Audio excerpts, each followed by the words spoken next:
Welcome to the 13th edition, bad luck I suppose, of the Good Fight Club, and today we decided, given current events, to do a Europe extravaganza. We're gonna think about what Donald Trump's new national security strategy means for Europe, what is happening with the peace negotiations in Ukraine, and whether Europe can try to assure a decent future for Ukraine on its own, and more broadly, the question that most interests me: how should Europe respond to this political moment?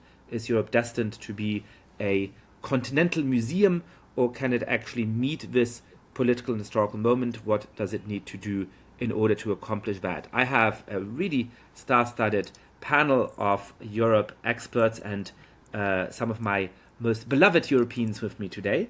There is, I think in alphabetical order of the last names, Timothy Garton Ash. He is the author of Homelands, A Personal History of Europe, as well as the Substack History of the Present. Welcome, Timothy. Good to be with you. We have Sabina Ćudić, who is the president of a social liberal party in Bosnia-Herzegovina, the vice president of the European Liberals in the Council of Europe, and one of our regular guests on the Good Fight Club. Welcome back, Sabina. Great to be back. Thanks. And we have, for the first time on the podcast, Nathalie Tocci. She is the director of the Institute of International Affairs in Rome, and she has a job title that she shares word for word with me. She's a professor of a practice at SAIS, so she has the good fortune of serving her duties in Bologna rather than in Washington, D.C. Welcome, Nathalie. Well, thank you, Yascha, and actually, as a big fan of this podcast, I'm delighted to be here. Well, welcome on the podcast. I'm sure it won't be your last time. Let's talk about this national security strategy. It was published to much shock and some fanfare last week. It is obviously the attempt by the administration to set out its priorities around the world, but a surprisingly big chunk of the strategy was devoted to Europe. The document does say that the Trump administration sees Europe as a key civilizational ally, so it was talking up the importance of Europe in a way, but it was also saying that Europe as it is at the moment is a deep problem to the United States, is on the way to basically self-destructing, that the United States should think of many European governments and institutions as undermining the alliance because they don't share the values of Donald Trump. Nathalie, make sense for us of what that document is and why it sends out shockwaves around Europe. Well, firstly, Yascha, let me point out that I actually think that it is a rather coherent and, let me say, even strategic document, right? We, I think, have spent a long time over the last year and more so describing the Trump administration as unpredictable and incoherent and inconsistent. Actually, I think that the national security strategy paints a rather coherent picture of the world. And I think it's a picture that, if I were to describe it, I'd describe it as a picture of imperial collusion. So it's essentially a world in which there are empires. The United States is the first and foremost of those empires. It has a view of the Western Hemisphere. So obviously there's a big Latin American part of the story. But I would say that Europe also belongs to the US's, or at least a big part of Europe belongs to the US's colonial menu. And then, of course, there's a Chinese empire, there's a Russian empire, and, perhaps there are elements of tension and even competition, but broadly speaking, the intention is one of collusion with these other empires. And so I think if we start from that premise, it's no surprise that Europe does actually sort of take up so much of the space in this national security strategy. And I think that actually there is a strategy towards Europe. And it's a strategy aimed at weakening and dividing Europe. And of course, this starts with the capitulation of Ukraine that we'll talk about a little bit later. But it doesn't end there. And indeed, as I said, I think that there is very much an aim at disintegrating Europe. Now, you may say, and you sort of started off, hey, but this is all about Europe as a civilizational ally, and the US's great concern for undemocratic practices in Europe and ethnic replacement. I think that, frankly speaking, this civilizational element is probably the less interesting part, or I should say the less sincere part of the story. Because had there been, for instance, a real concern for, migration in Europe, then it wouldn't quite explain why, for instance, Italy, that has seen a really rather significant inflow of migrants since the far-right government took power over the last 3 years, being looked at as a sort of shining example, and Denmark, with the Social Democrat government, but that has had an extremely restrictive policy on migration, basically not being mentioned at all. So I don't think that there is a real concern for whatever democracy and civilization and culture. What I do, though, think is that these far-right populist nationalist governments or parties or movements in Europe serve the strategic purpose of undermining Europe, right? I mean, they are basically the fifth columns.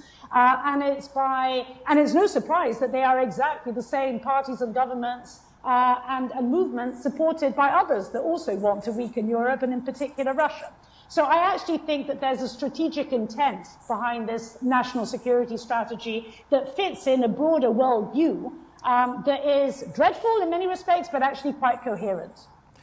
Timothy, does Trump want a weak Europe, or does Trump want a strong Europe that's just run along the lines of MAGA ideology? I think he wants a different Europe. And I think he wants a weak European Union.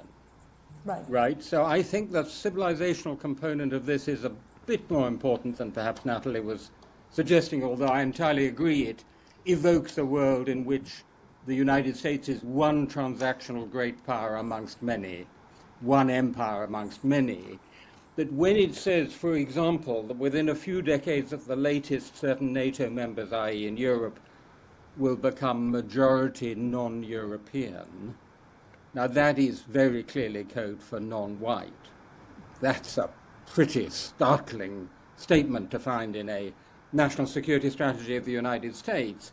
And when it says cultivating resistance to Europe's current trajectory within European nations, that is a declaration of kind of political war against the European Union, particularly, by the way, Yascha, if what has been reported elsewhere is the case, and that in an earlier version of this, it suggested that 4 EU member states, Austria, Hungary, Poland, and, dear Nathalie, Italy, should be wooed away from the current European Union. I mean, it is a frontal declaration of political war against the European Union.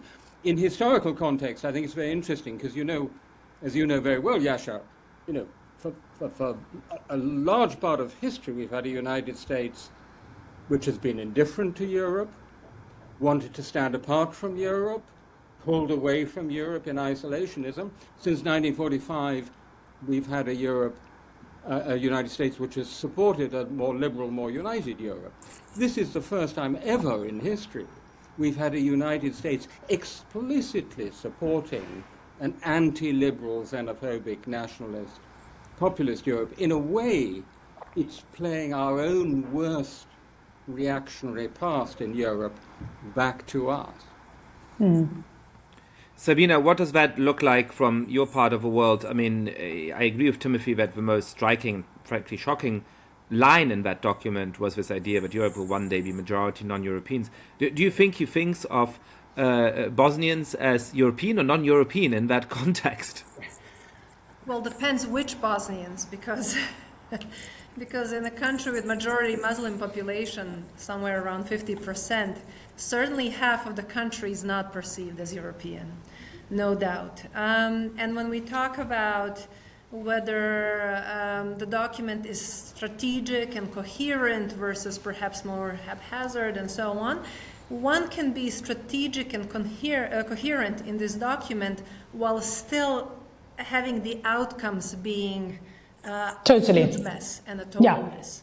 Yeah. So I think I agree both with Timothy and Nathalie that yes, maybe Nathalie underestimated the kind of the cultural, civilizational, religious, and racial aspect of the document. That doesn't mean that that's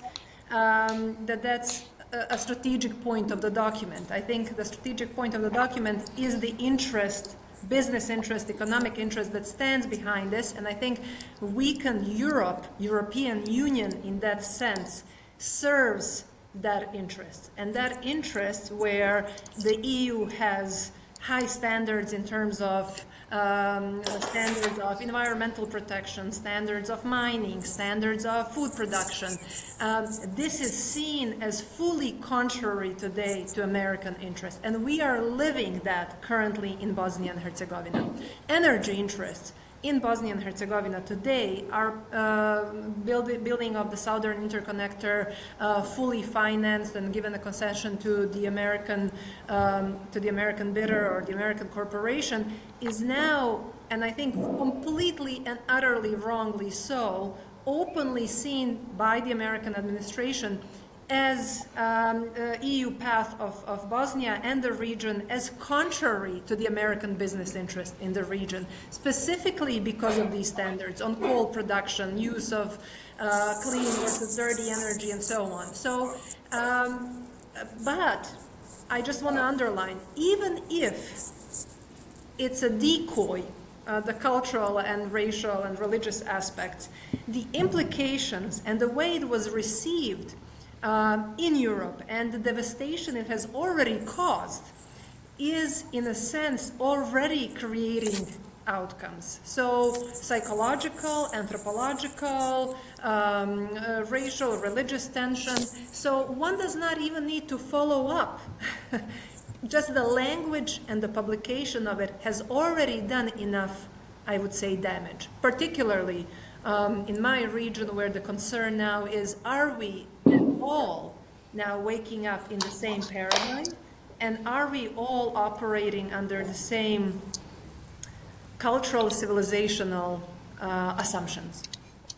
Can I just, Yascha, come back a second on this? Because, I mean, I totally agree that there is this sort of, vision of we, the white and Christian West, yeah? So clearly this is what's underpinning this.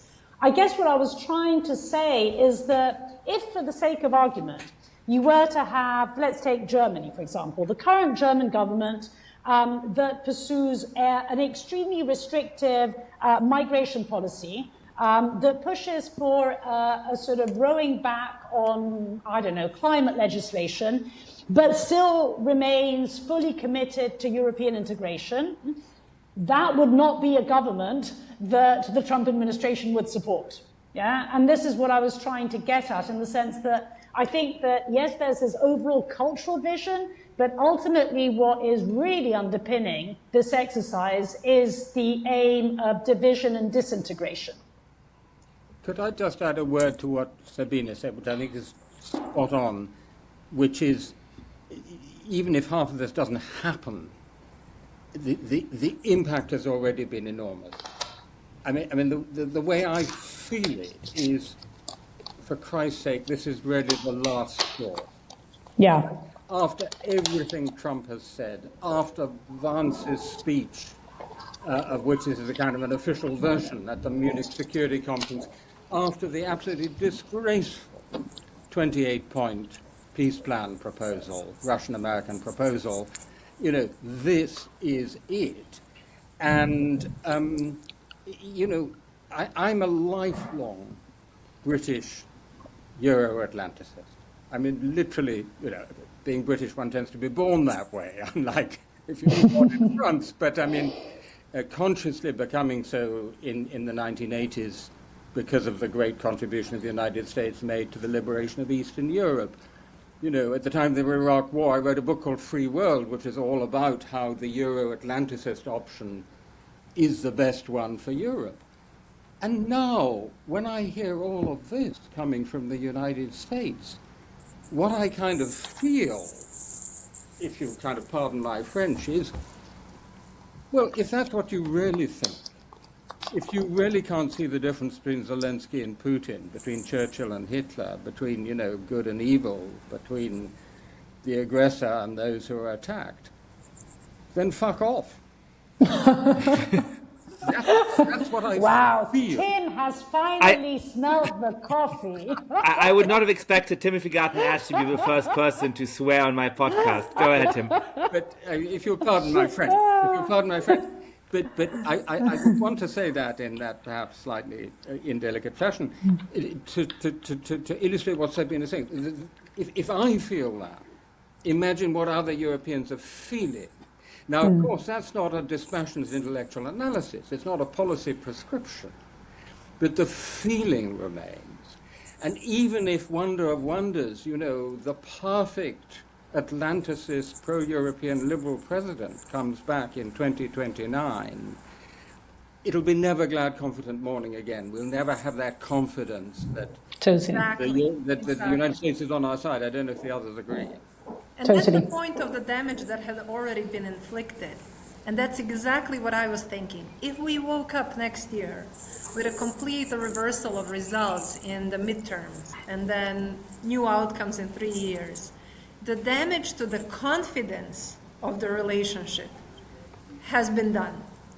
And that will have a lasting impact, I think, in not just the short term, but we are looking at future decades. Are you a reliable partner?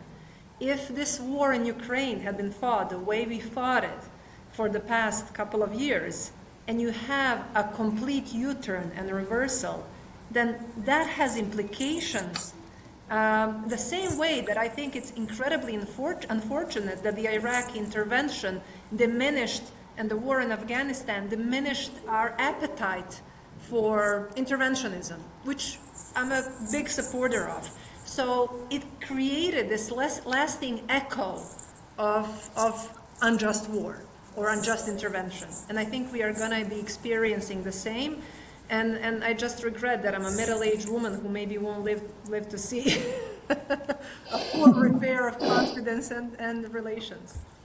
I've been struck by two things. I've done a lot of French, Italian, German media over the course of the last week. And the first is that, when I was growing up, there was a lot of anti-Americanism in Europe. But that anti-Americanism came from the far left and from the far right. Then there was a kind of, cautiously pro-American stance from the center-left in most European countries that found all kinds of things about the United States ghastly, but ultimately realized the United States was the natural partner of the United States. And then there was, full-throated pro-Americanism from the center-right in most European countries, bar perhaps France. That landscape has completely shifted. I mean, now just, smart journalists and also less smart in thinking journalists just frame the whole issue as, is the United States out to get us? Is that our number one enemy? How do you protect ourselves from the United States? And you see that also in the remarks of many center-right politicians from the political parties that used to be the most pro-American. And that, I think, is a sea change. And as all of you point out, it's not going to suddenly change or disappear, even if Gavin Newsom or Josh Shapiro or Pete Buttigieg or whoever becomes president of the United States in 2029. I do have a question, Phil, which is that I found it striking to what extent the European public has framed this debate as a kind of culture war between the United States on the one side and Europe on the other side, right? It's like these weird Americans under Donald Trump attacking European values, and they hate Europe, and we should defend ourselves against them.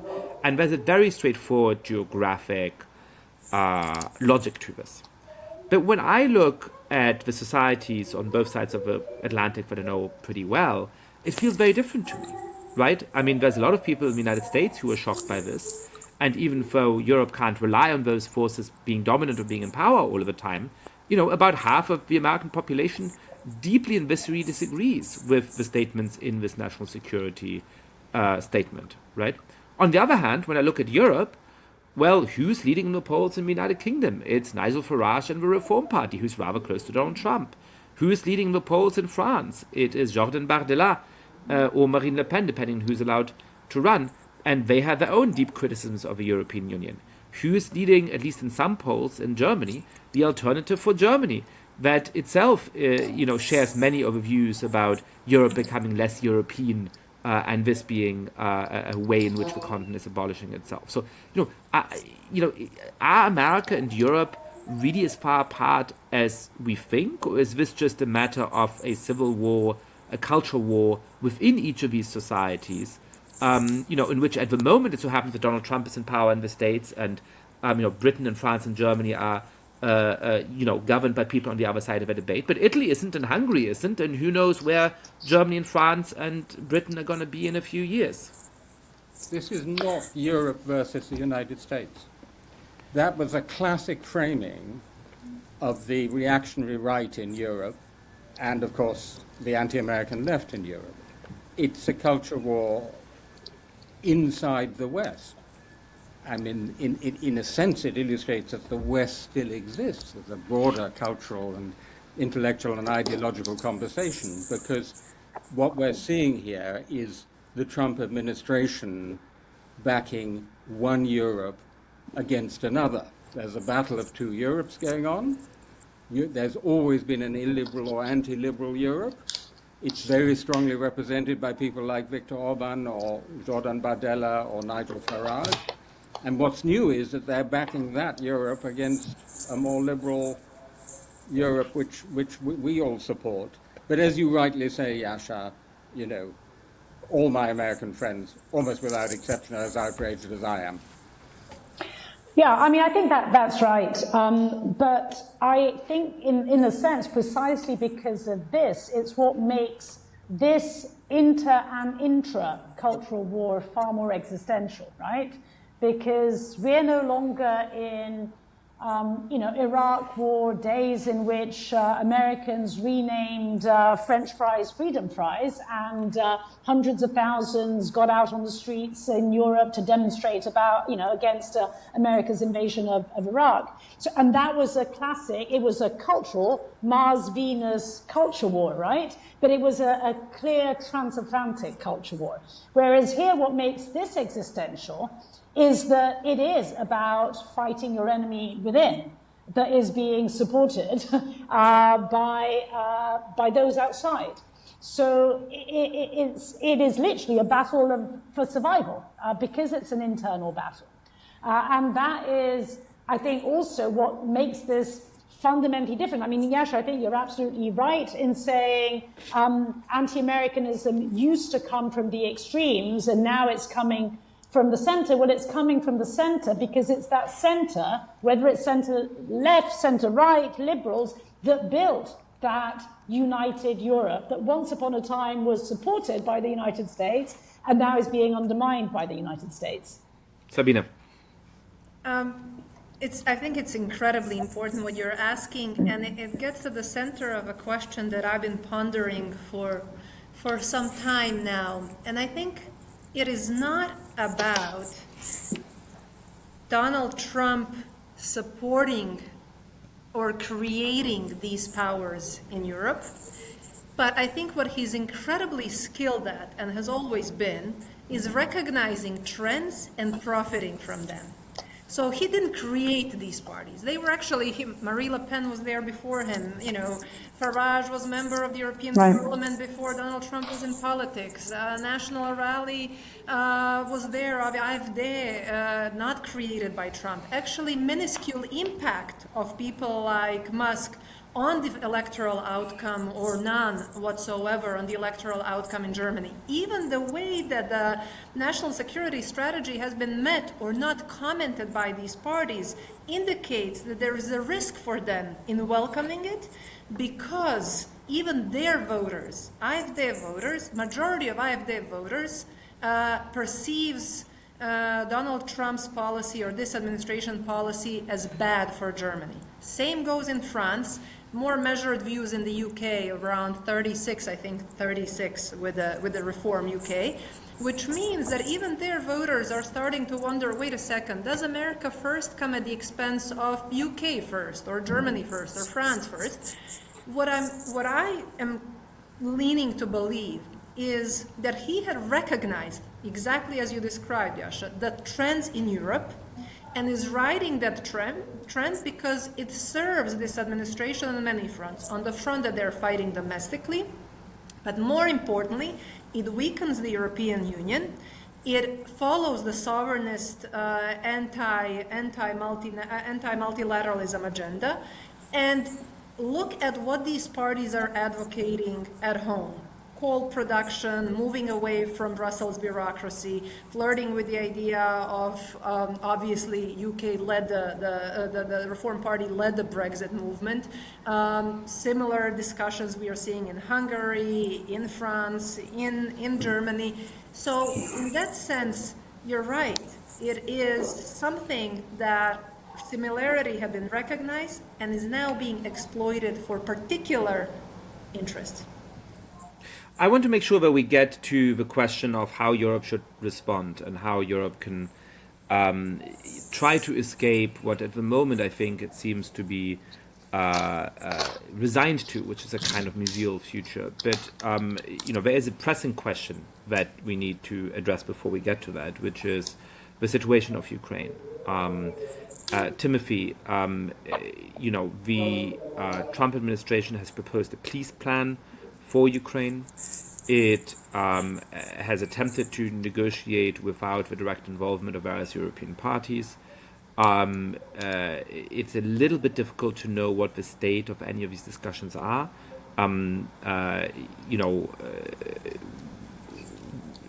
Is there any chance at this point of assuring, certainly not the ideal outcome of this horrible war, but at least some way to guarantee Ukraine's sovereignty over the territory that it does now control in a lasting way that would deter further Russian aggression? Or do you think we have to start reconciling ourselves to a tragic outcome to this tragic war? So the answer to your question is yes, there definitely still is a way. And this is, in a way, the start of the answer to your larger question about how Europe responds. You remember Eisenhower famously said he has two kinds of questions on his desk, urgent and important, and the urgent are usually not important, and the important are usually not urgent. But Ukraine is one which is both urgent and important because the nature and character of Europe's response to the entire Trump challenge starts here with Ukraine. And it's not about day-to-day Trump management. It's not about track changes, diplomacy, and trying to amend the latest American/Russian peace plan. What it's about is ensuring that we as Europe can enable Ukraine to continue to defend itself, because it's wrong to say Ukraine is losing this war. It's losing small amounts of territory. It's under a lot of pressure. Its energy infrastructure is being bombed. Its front lines are very thin. But it's not yet losing this war. And given sufficient military and economic support, which is why the issue that will be debated in just, a few days' time, of using the Russian frozen assets held in Europe to give economic and therefore also military support to Ukraine is so crucial. So the issue is not about any detail on the peace plans. The issue is, does Europe have the ability and the political will to sustain Ukraine even when Donald Trump is strongly tempted to try to sell it out? Potentially, we in Europe can certainly do that. There's no question about it. But it comes back to the question of political will. That to me is the million-dollar question about all of these peace plans, which depend ultimately more, as Timothy is saying, on Europe than on the United States, which is to say that, whatever the details of a peace plan that is being negotiated at the moment, and I think ultimately we won't really know what comes out of it until the parties get into a room and at least attempt to hash it out, if indeed Russia at this point is finally willing to do that. That has always been the sticking point. The question then becomes, does Europe continue to support Ukraine in the coming years in such a way that it deters further Russian aggression, or the moment that the weapons are finally silent, does Europe move on, forget all about it, and therefore make Ukraine tempting prey for Russia again? Perhaps make other European countries, perhaps NATO countries, tempting prey for Europe. Do we think that Europe is going to sustain the political will to make those investments, to become capable of providing security on its own continent, even if some kind of peace deal is made? Or is the attention of European governments going to wander quickly to all of the other challenges and problems that the continent faces in such a way that we then invite a reigniting of this conflict, within a matter of decades, or perhaps years, or perhaps, God forbid, months?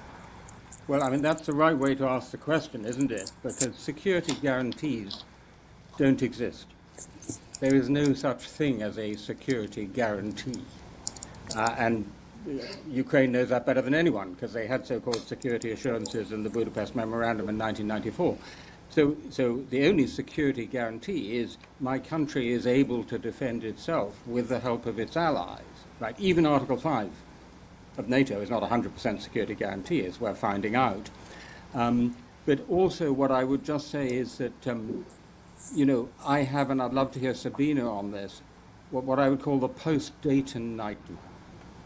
In all these magnificent speeches and gestures of European solidarity to Ukraine over the last 3 years, with some romantic idealization of Ukraine, as there was some romantic idealization of Bosnia. But and then Dayton happens. Think what you like of Dayton.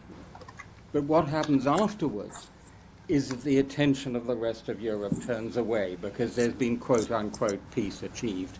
And I mean, Sabina can speak to this better than anyone. Here we are 30 years later, and many of the fundamental problems have not been addressed. So that is my nightmare for Ukraine. And of course, it's Putin's hope for Ukraine.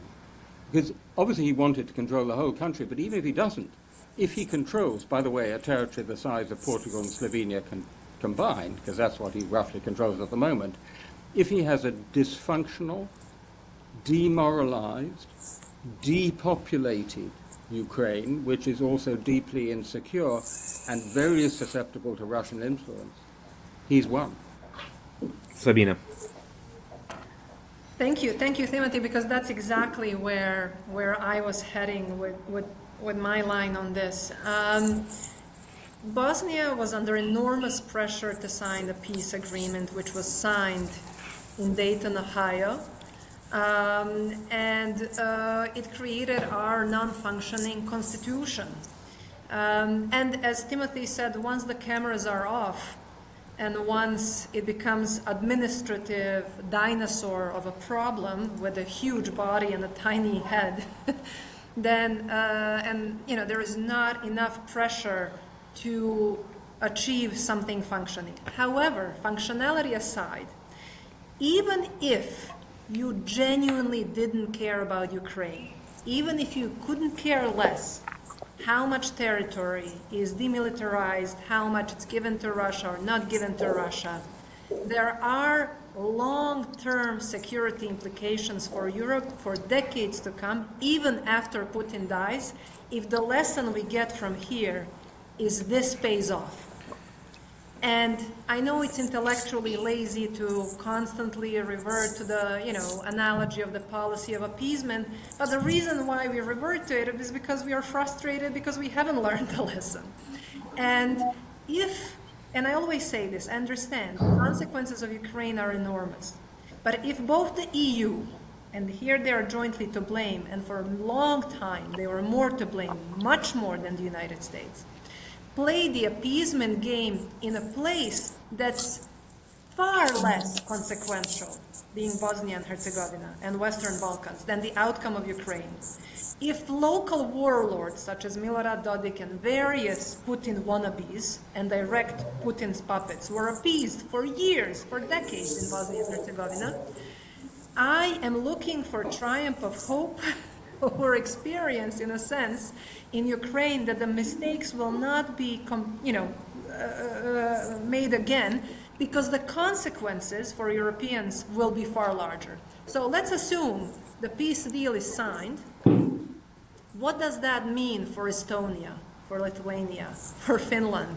What does it mean for Eastern Europe and Europe in general if the appetites of Russia grow? Because if we are relying on their rationality, it wasn't perfectly rational to start this to begin with. So if we are starting from a place of I wouldn't do that, therefore why would Putin? Obviously, we are in the wrong debate. Nathalie, Sabina is hoping for a triumph of hope over experience. That'll depend in part on what countries in Europe that are less directly exposed to this danger because they're more geographically distant, like Spain or Italy, are going to do. Now, it so happens that the Prime Minister of Italy, who I'm not a fan of, and I imagine you're not a fan of, has been relatively good on the issue of Ukraine. But that is in some sense ideological happenstance. A lot of the Italian political spectrum is much less willing to invest in Ukraine and to help defend Ukraine against Russia than Giorgia Meloni is, including some of the forces on the populist right that may very easily have been in office instead of her. You know, speaking from the perspective of Rome, do you think that we might see a triumph of hope over experience, or do we need to expect that experience will prove the better of us? You know, actually, Yascha, although, you know, over the last few months or perhaps over the last few years, I have tended to be quite dark when thinking about Europe. Actually, I think, and I fundamentally think, and I don't think I just hope, I think that we will do it. And firstly, let me say that for all the talk about Trump and pressure on Zelensky and, cozying up with Putin, actually, Trump does not have all the cards at all. Actually, the United States, precisely because it has stopped providing military assistance to Ukraine, has lost significant leverage on Ukraine, and it never had too much influence on Russia either. And especially not if you're not even trying to exert the little influence that you do have. So actually, I think that Trump does not have the cards to impose a capitulation. Actually, I think that Europeans have many more cards than the United States.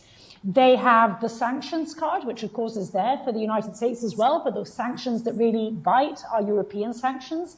They have the frozen assets card, which Tim referred to, and we have actually seen a first very important step being taken, shifting basically the use, or rather the renewal of those frozen assets under qualified majority rules. So we're no longer subject to Viktor Orban, and not just Viktor Orban's blackmail. We are the ones, precisely because the United States no longer provides military support for Ukraine, we are the ones providing economic and military support for Ukraine. So I think here we are at a time in which we don't have the cards, perhaps, to ensure a sustainable ceasefire today, but we have the cards to prevent Ukrainians' capitulation today. So I actually think that we're in a scenario in which, for the time being, the war will continue. Now, then this opens up the question of if at some point, we don't quite know when, we are going to get to a sustainable ceasefire, does that mean that Europeans drop the ball or not when it comes to security? Well, firstly, let me say, if we were to see a capitulation of Ukraine, probably we would not see Europeans dropping the ball on security, because actually it would mean opening the front gate for Russia's security threats to other European countries. Now, if instead we do get at some point to a sustainable ceasefire in Ukraine, well, firstly, when is that going to happen? And presumably that will have happened. As I said, I don't think this is happening anytime soon. Presumably that will happen at a time in which already the strategic culture in Europe is changing. It has changed, obviously, in Northern and Eastern Europe a long time ago. It has changed in Germany. And then you raise the question, what about other European countries? What about the Italies and Spains of this world? My hunch is that when in Europe you have a critical mass of countries that moves in a certain direction, the others, for no better reason of not wanting to be left out, eventually jump on the train. Not because they think it. I actually don't think that Giorgia Meloni is particularly concerned or interested or committed to Ukraine. I think it has been expedient to her for a while, now less so, and she's kind of trying to figure out a way of wiggling out of this. But what she certainly, and not just her, what no Italian leader will ever want, or Spanish leader, or Dutch leader, or Portuguese leader, is to be left out of something which eventually takes off. And I think a European security something is in the making, because on the one hand, the threat from Russia is not going away. On the other hand, the American abandonment or betrayal is not going away anytime soon. And so inevitably, there's a reaction which is taking place.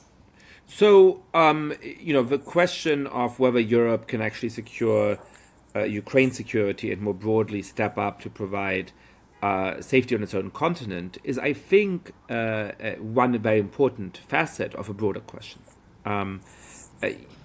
I've just been struck by the extent to which Europe has felt hopeless in determining its own fate for the last years as the change in America's character has become clear. You can see that on the security dimension. You can see that by the fact that the greatest ambition of Brussels seems to be to regulate technology like artificial intelligence that is produced elsewhere, rather than really having a realistic hope of being at the forefront of that technology itself. You can see that by the fact that apparently in 2024, the European Union took in more money from fines to American tech companies than Europe took in from taxation on European tech companies, which tells you something about the difference in size in these different industries. You can see that in orientation towards the future, which I feel when I talk to young people in the United States or young people in Europe. I think that a lot of European citizens have a vision of the future, which I would argue may not be realistic, one in which everything in 20 or 50 years is going to be more or less like today, except a little bit worse. And it's not clear to me that the world in which everything is kind of like today, even if perhaps we accept it's a little bit worse, is realistically on the table. So the question to me here is, can Europe actually reinvent itself? Can Europe get out of a funk where it's assuming it's going to be a museal continent that is proud of its history and its art and the beauties of a continent and attracts a lot of tourists from around the world? But other than that, it's not at the forefront of technology. It is not a geopolitical actor in its own right, but rather, a bloc that's buffeted between the forces that be in Washington, D.C. and Moscow and Beijing and perhaps eventually Delhi and elsewhere. And a continent that's also more optimistic about its economic future. What would it take, both in terms of the steps that countries have to take and in terms of, I think, the change of mindset that we would need in how European citizens think about this problem? Sabina, why don't you get us started off with this set of questions? I think the biggest challenge for European leaders in the upcoming 3 years, 2 to 4 years, is this devastating choice between the political mood of the voters of the day, which may be fickle and prone to trends and obviously highly influenced by the extreme right-wing skillful use of simplification of political messaging, and whether, for example, what we are seeing, the struggles of the government in the UK, although we're not here obviously talking about the EU, but still about European power, to maybe in a sense meet reform voters halfway in minimizing, let's say, European Convention on Human Rights in order to appease those voters. So that would be one strategy where you try to court these voters and digest them in many ways that Angela Merkel did for mostly left-wing voters. And the other strategy would be a brave vision that you would have to create a trend as opposed to riding the train the way that Donald Trump is riding the train of a populist trend and not necessarily creating it. And I would advocate for division. And this means, and I know, again, I'm here grabbing a cliche of crisis is an opportunity. I mean, I would rather have opportunities that are outside of crisis. I've had enough of them in my life. But there is an opportunity here for, and I think we are seeing glimmer of that in the EU on the qualified voting, on different ways that the countries will be now joining. Not everybody will immediately probably have the same voting rights, because they realized, as unfair as it might be to overrule the will of the Hungarian people, it's more so unfair that the entire Europe is hostage of Viktor Orban. So these are the messages that we're hearing now, and I don't think we heard them. We certainly didn't hear them 5 years ago. We certainly didn't hear them 10 years ago. And I think in that sense, I wouldn't call Europe hopeless in that regard. I think it is seizing this opportunity, whether that is too late or not. And the second element that I, and I'll finish with that, it also, how do I phrase this politely? Or impolitely, Sabina, feel free. We need to see this foreign U.S. policy failing, in a sense, not delivering its promises. And I think that is what will happen. U.S. is not winning on the European soil. And I think the only people who are buying that America is winning, the ceasefire in Gaza, the peace plan for Ukraine, the national security that's going to save Europe, is the staunchest, kind of the upper, the very epicenter of MAGA. But I think deep down in their hearts and minds, majority of Republican lawmakers have had enough experience in Congress and Senate to know that they are not winning, that they are appeasing the wrong people, and that they are actually selling themselves short. People who were removed from sanctions lists here, who will probably be removed in Moldova, Belarus, potentially Georgia. What will the United States get in return for that?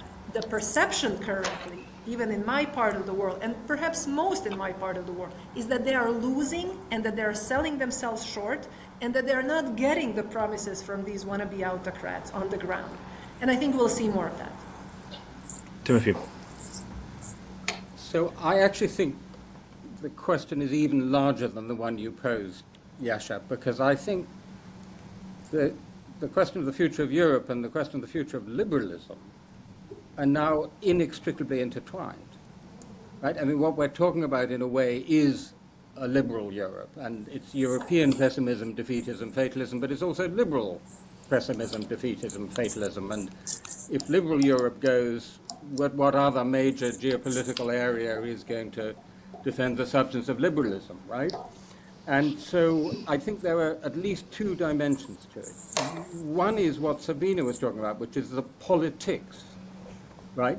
How do we see off the AFDs and the Rassemblement Nationals and the Reform UKs and the Voxes and all the rest? Now, I think short term, there is a question about the Trump influence. My observation would be Vance's support at the Munich Security Conference did actually give the AfD a boost in the German election soon thereafter. And certainly in the other country that you and I know well, Poland, Trump's support helped Nawrocki to get elected as president, right? But I think that's a short-term effect. And as Sabina says, if Trump starts tanking, that effect is diminished. What it really depends on is whether liberal politics can deliver the things that people are really worried about. Affordable housing, right? Good jobs, some real addressing the concerns about immigration. So that's one part of it. It's the domestic politics of seeing off these parties. But again, that's the conversation you're having in the US with Mamdani or Newsom or whatever, right? It's in a way the same conversation in slightly different context. The second part of this is the external one. Can we help Ukraine to stay in the fight? Can we defend ourselves militarily against Russia? Can we defend ourselves economically against China? We haven't talked about China, but that's the other big shock that we've had, the Russia shock, the China shock, the America shock. And this is why I love the title of your podcast, The Good Fight, because I think we are fighting in Europe, liberal Europeans, we are fighting the good fight for the future of the West. It's the future of the liberal West against the anti-liberal West, which has always existed. And what we need for that is the spirit to keep fighting. Yeah. Nathalie. Yeah, I mean, I think, I think it's firstly important to understand what the nature of the problem is. And I'm personally actually quite wary of a narrative which says, well, the problem with Europe is, say, for instance, that we over-regulate. I don't wish to say that all regulation is great, but I don't think that that is the source of the problem. In fact, I think, I'm not an economist, but what economists tell me is that there isn't actually clear empirical proof that, for instance, the EU's regulation has been stifling growth or even competitiveness. There's no conclusive evidence to that effect.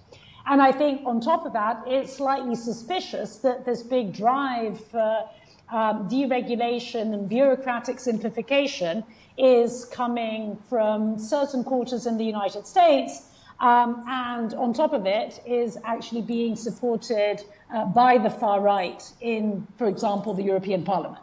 So that in itself, I think, gives me at least kind of reason to pause. So the question then is, what is the problem?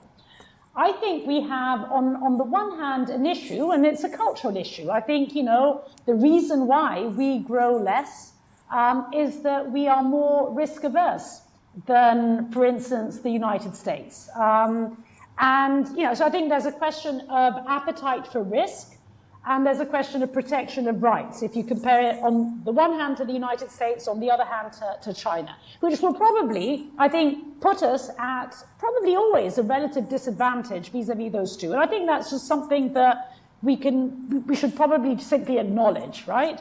Now, having said this, does it therefore mean that all is lost?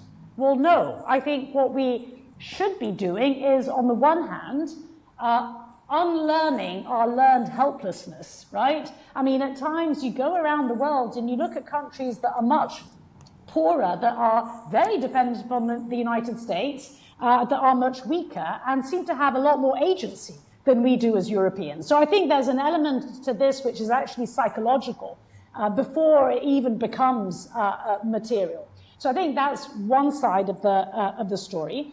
And then I think the other side of the story is, well, the reason why we're not actually punching our weight is because we haven't made the leap forward on integration on issues, for example, like a capital markets union. The fact that, for instance, if we're talking about security and defense, we remain extremely fragmented. So those policy answers will only emerge the minute in which we also address the political bit, right? Because obviously if we have a Europe in which you have Eurosceptic or mildly Eurosceptic forces, that is not the Europe that will actually, that's the Europe that will deregulate, right? But it's not the Europe that will actually make the leap forward on integration, which is, I think, where we really should be focusing on. So let me play devil's advocate here, or at least pessimist's advocate. I think that I do have a more pessimistic read on where Europe is at, certainly with Nathalie, and perhaps a little bit than Timothy and Sabina as well. To a specific point, Nathalie, I think some regulation is helpful. I also think that having a much more integrated European market is important. But, the current structural obstacles to European companies being at the research frontier are enormous. And part of that is that we do, I think, have a very risk-averse attitude towards technology, which makes it very hard for European companies to be at the forefront of that. Part of that is that we've slept on the past technological developments, and so all of those big VCs that are able to throw a bunch of money at exciting companies in the United States don't exist in Europe. I've spoken to people who say, I can go around 50 VCs and state funding and agencies and other things in Europe, and in the end I'll get 100,000 euro investment for 50% of my company, or I can go to Silicon Valley and 2 weeks from now I'll have $1 million for a 10% stake. Well, which one am I going to do, right? There's a lot of Europeans in Silicon Valley. They're just in Silicon Valley rather than in Europe. right? Right. And I do think that at this point, to make up for that is going to take a complicated set of remedies, which are not straightforward. I agree with that, and it's not all just deregulation, but it takes a real overhaul of how Europe works, but I'm not seeing people putting in place. The second point I'll say is just ambition, right? I speak to students in the United States about artificial intelligence. And if they're very worried about artificial intelligence, if they think that the problem of superintelligence is such that it might kill us all, then the next step is I'm going to go and I'm going to found a research organization or a company, or I'm going to go and join OpenAI and persuade them to put in place the right kind of security infrastructure, right? There's a sense that those students have. I speak to students in Europe who are just as smart and just as ambitious in other ways, and they say, well, I don't know, perhaps I'll go become a trainee in Brussels at the European Union, right? Or perhaps I'll, write a paper talking about how bad AI is, right? It's just like their sense of agency is now so vastly different because of a genuine difference in the opportunities that they have, in Europe and in America.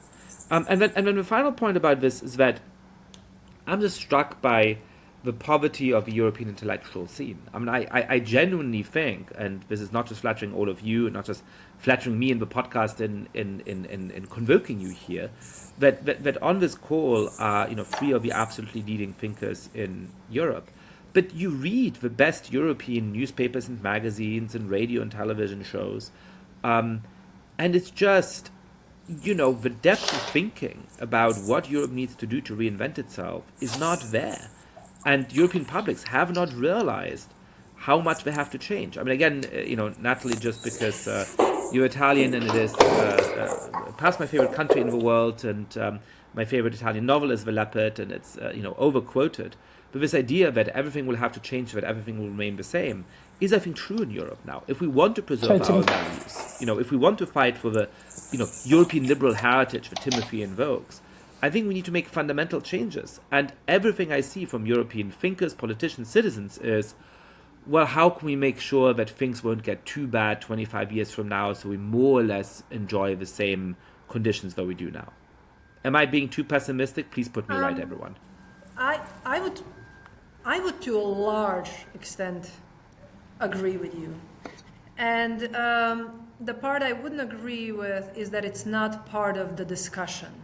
Or maybe I'm biased coming from European liberals. That's all pro-business liberals, at least in my political group, are talking about. How do we meet this moment? How do we meet this challenge? How do we deregulate in ways that still meets certain standards? It doesn't go full US, but allows for kind of growing ambition. But I think the issue is deeper than, as Nathalie pointed out, deeper than just regulation.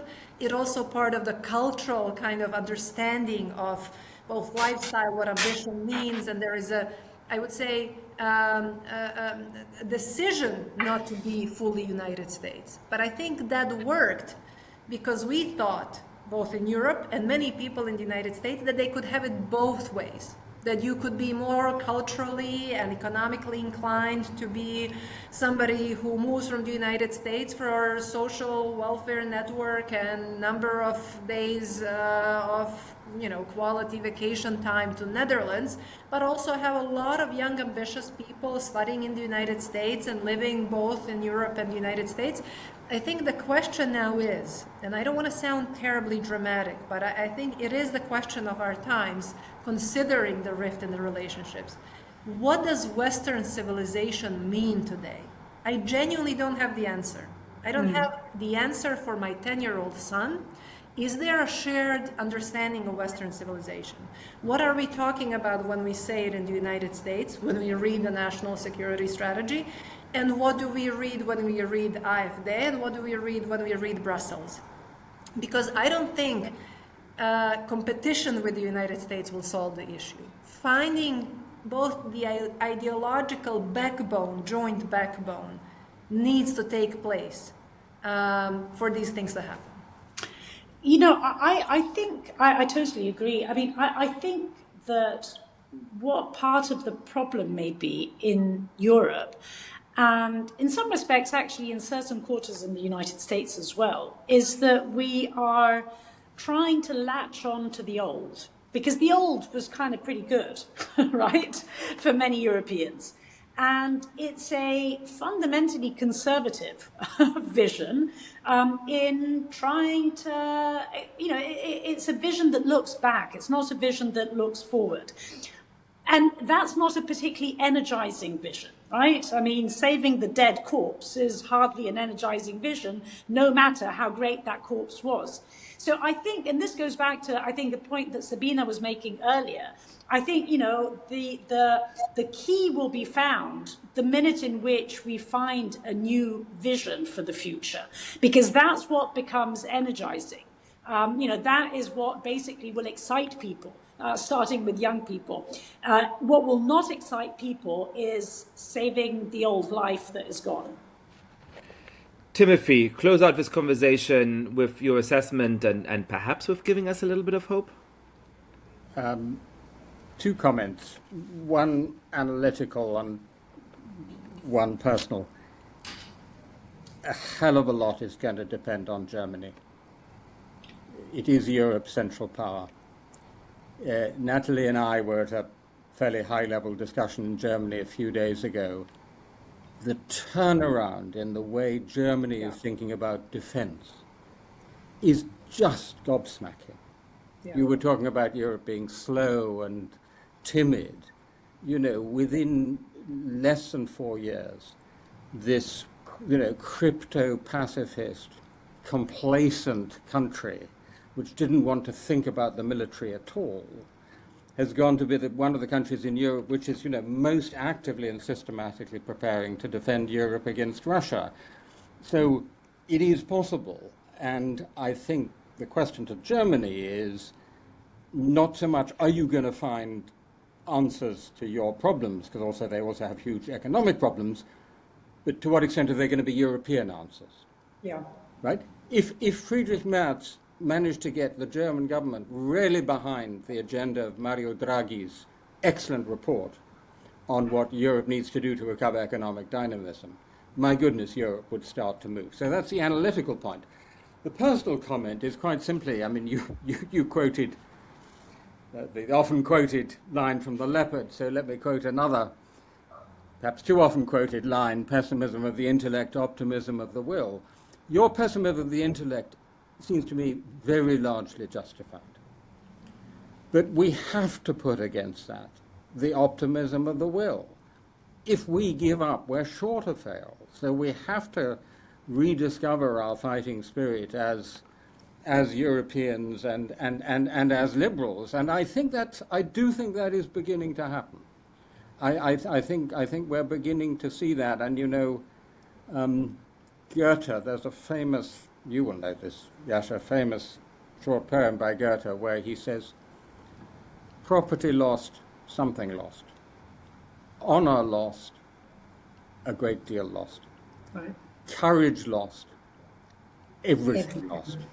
And I think that needs to be our message to Europe. Bravo. Well, listen, this has been a wonderful conversation. I feel like we have to have an annual European State of the Union conversation with this exact group. Thank you so much for joining me and for leaving me with some optimism in the end. Sabina Ćudić, Nathalie Tocci, Timothy Garton Ash. Thank you. Great pleasure. Thank you.